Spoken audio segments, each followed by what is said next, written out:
My daughter-in-law tossed my sewing basket off the porch before I'd even finished my coffee. The pins scattered across the driveway like tiny silver needles catching the morning sun.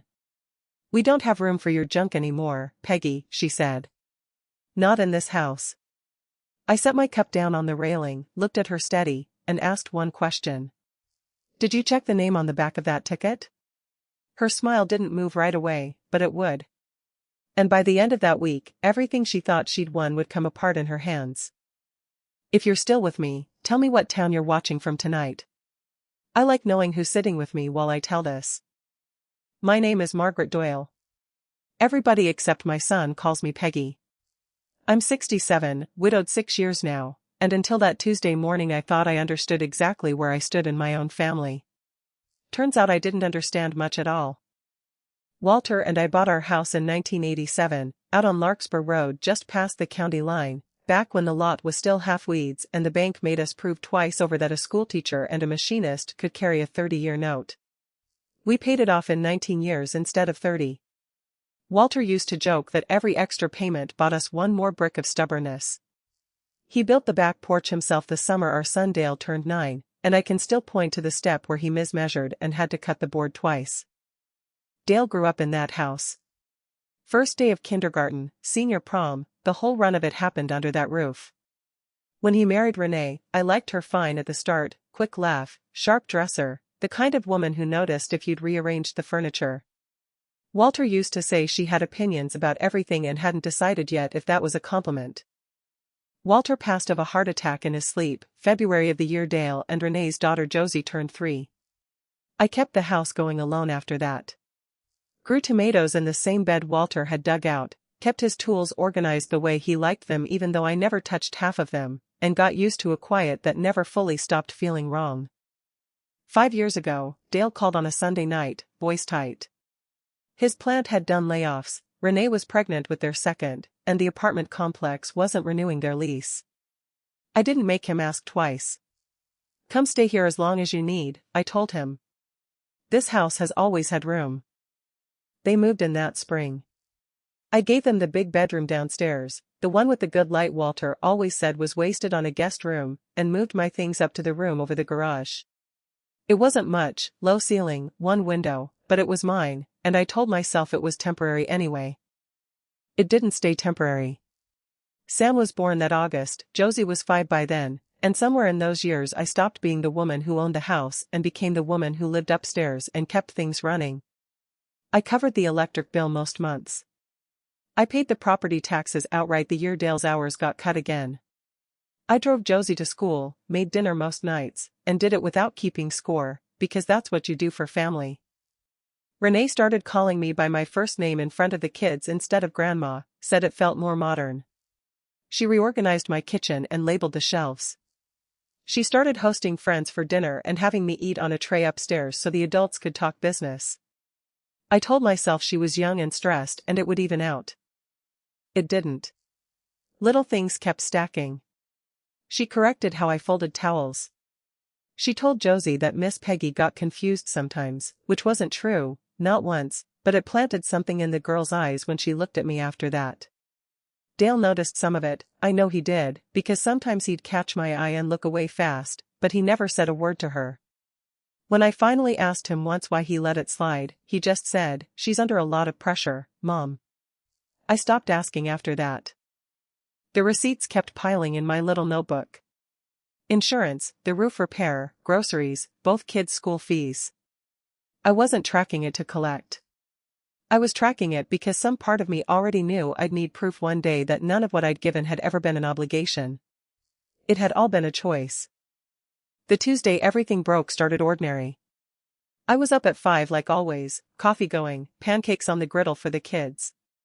I heard Renee's voice tear through the house before the smell of syrup even reached the stairs. "Dale. Dale, get up here now." I set the spatula down and listened. Feet pounding the stairs, a door banging, and then a sound I'd never heard come out of my daughter-in-law, something between a scream and a laugh. "We won. Dale, we actually won. $72 million. I came around the corner in time to see her holding a lottery ticket over her head like a trophy, tears streaming, Dale gripping her shoulders and shouting along with her. That ticket had my numbers on it, Walter's birthday, mine, Dale's, and the twins' birth dates worked in sideways since I ran out of room. I'd bought it 2 nights before at the gas station on Route 9, the same numbers I'd played every week for 15 years, and left it sitting on the kitchen counter under the fruit bowl where it had been since Sunday. Neither of them asked whose ticket it was. Renee just scooped it off the counter that morning like it had always belonged to her. I opened my mouth to say something, and that's when Renee turned, eyes bright and hard at the same time, and said the words that would end up meaning more than she understood. "We're rich now, Dale. We don't have to live in this dump anymore." Dump. 20 years of Walter's sweat in that porch, and she called it a dump. I went quiet. Went back up to my room and sat with my hands wrapped around a mug of tea I didn't drink. By noon, cars were pulling up outside, cousins, neighbors, a woman from Renee's book club with a bottle of champagne. I could hear laughter drifting up through the floor. Then came the knock on my door.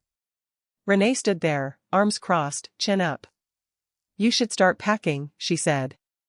"We're buying a place across town. Somewhere nicer. There's a decent assisted living facility on Chestnut, they take people your age." "This is my house, Renee," I said. "Was," she said, and she said it slow, savoring it. "It's ours now." Then she went to my closet and started pulling things off the hangers, my church dresses, the quilt my mother made, a framed photo of Walter and me on our wedding day, and threw them out the window into the yard below. The frame cracked on the flagstone. I heard Josie crying somewhere downstairs. Dale stood in the doorway the whole time, hands jammed in his pockets, saying nothing. "Dale," I said, "are you going to say something?" "Renee's just stressed, Mom," he said, not looking at me. I packed what still fit in one suitcase, a few dresses, Walter's wedding ring in its little box, the photo album I managed to save from the yard. When the cab pulled up, I turned to Renee on my way out and asked her the question. "Did you check the name on the back of that ticket?" Her smile flickered, just for a second. Then she waved me off. "I have no idea what you're talking about." I got in the cab and told the driver to take me anywhere with a cheap room for the week. Mid-story check-in. Before I go further, comment below and tell me what city you're listening from tonight. And let me ask you something, since we're partway through this together, has anyone in your own family ever tried to convince you that you didn't deserve what was rightfully yours? Hold on to that thought, because for me, it was about to get a whole lot worse before it got better. The room I rented sat above a laundromat on 5th Street. One window, a bed that dipped in the middle, and the smell of fabric softener drifting up through the floorboards day and night. I sat on the edge of that bed the first evening and pulled the folded receipt out of my coat pocket, Route 9 fuel and grocery, 6:52 p.m., my signature on the back in Walter's careful cursive style he'd taught me 40 years ago. "Always sign your name and keep the paper, Peggy. Signatures don't lie." I called Ruth and Pierce the next morning, my neighbor of almost 30 years, a woman who'd never once exaggerated anything in her life. "Keep an eye on the house for me," I told her. "Note who comes and goes. I want to see how fast they spend money they don't have yet." 3 days later, the lottery commission called. A man named Harold Voss, calm and businesslike, told me the ticket registered under my name had been challenged by a Renee Doyle, who claimed the purchase was made with joint funds and that I wasn't in a stable enough position to manage the winnings. I laughed quietly into the phone. "That's the label they always reach for," I told him. Old and confused. "It's not new." I had the receipt. I had the store's security footage, which Harold pulled without much trouble. I had my signature matched clean against my driver's license. "You're the lawful owner, Mrs. Doyle," Harold said. "No question about it. But I should warn you, they may not go quietly." They didn't. Renee started a social media page calling herself the Lucky Mrs. Doyle, posting about gratitude and blessings, hinting online that her mother-in-law had generously decided to share the winnings. I read the comments from strangers calling her a saint. None of them knew. 2 days after that, an email arrived from a lawyer's office representing Dale and Renee, requesting that financial guardianship be transferred to Dale on the grounds that I lacked capacity. Harold read it and laughed out loud. "They don't understand how weak this is," he said. Every piece of proof is stacked in your favor. Then let them keep going, I told him. The further they walk, the more they'll have to answer for. Part 5. Dale called that Thursday night, voice rough. Mom, can we talk? Just me. I told him to come to the room above the laundromat, and he did, standing in the doorway looking smaller than I remembered him ever looking. I didn't know she'd do all that, he said. You knew enough, I said. You watched her throw your father's wedding photo into the yard and you didn't move. He sat down at the little table, elbows on his knees. What do you want me to do? I want the truth, I said. Who threw my things out that window? Renee, he said, quiet but clear. Who called this house a dump? Renee. His voice cracked on it. And who stood in the doorway and let it happen? He didn't answer for a long moment. Me, he finally said. I let that sit between us. Then I told him plainly, I'd help him and the kids, but not to patch over anything without a cost attached.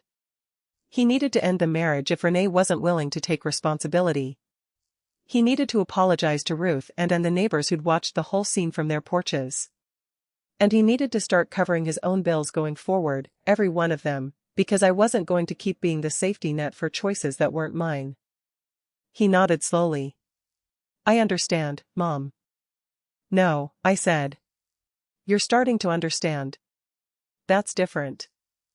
Renee showed up at my door 2 nights later, uninvited, heels sharp on the stairwell. She'd heard about the lawyer's letter falling apart and had a new plan: sole custody of the kids, half the winnings, threats about my declining condition, dressed up in legal language she didn't fully understand. I let her finish. Then I told her, calm as anything, sue me, Renee. Just don't use my money to pay for the lawyer. She left the room shaking, promising I'd regret it. I told her the only person who was going to regret anything was the one who'd forgotten that kindness isn't the same as ownership. The claim process finished on a bright Thursday at the state lottery office. Harold walked me through it: signature verification, the footage from Route 9, the receipt sealed in a bank box weeks earlier just in case. Congratulations, Mrs. Doyle, the clerk said. You're the confirmed owner. I didn't ask for a lump sum spent on anything flashy. I set most of it into a trust in Walter's name and mine, kept a portion aside for the kids' education, locked until they turned 18 with proof of enrollment, untouchable by anyone else, Dale included. Renee's custody suit collapsed within weeks.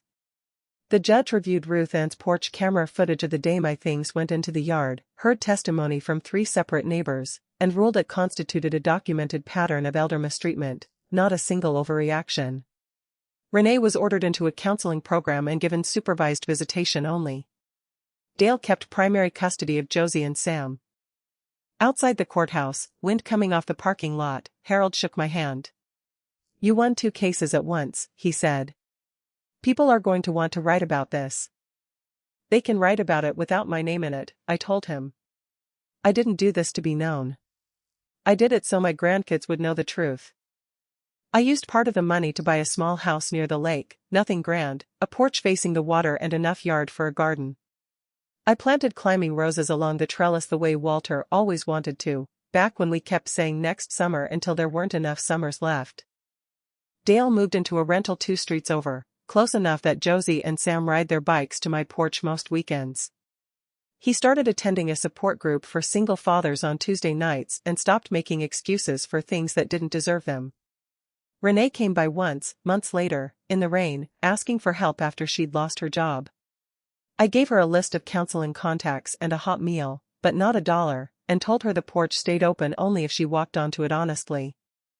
Some evenings I sit out there with a cup of tea and watch the water catch the last of the light, and I think about how close I came to believing I deserved to be forgotten in my own family. I didn't lose that house because I was weak. I almost lost it because I stayed quiet too long, mistaking silence for peace. Forgiveness, I've learned, isn't the same as forgetting. It's choosing not to let the wound run your whole life. I love my son. I've learned to love him with limits now, and that's made all the difference. If you were sitting where I was sitting that morning, watching someone you raised look away while your things hit the ground, would you have stayed quiet, or would you have asked the same question I did?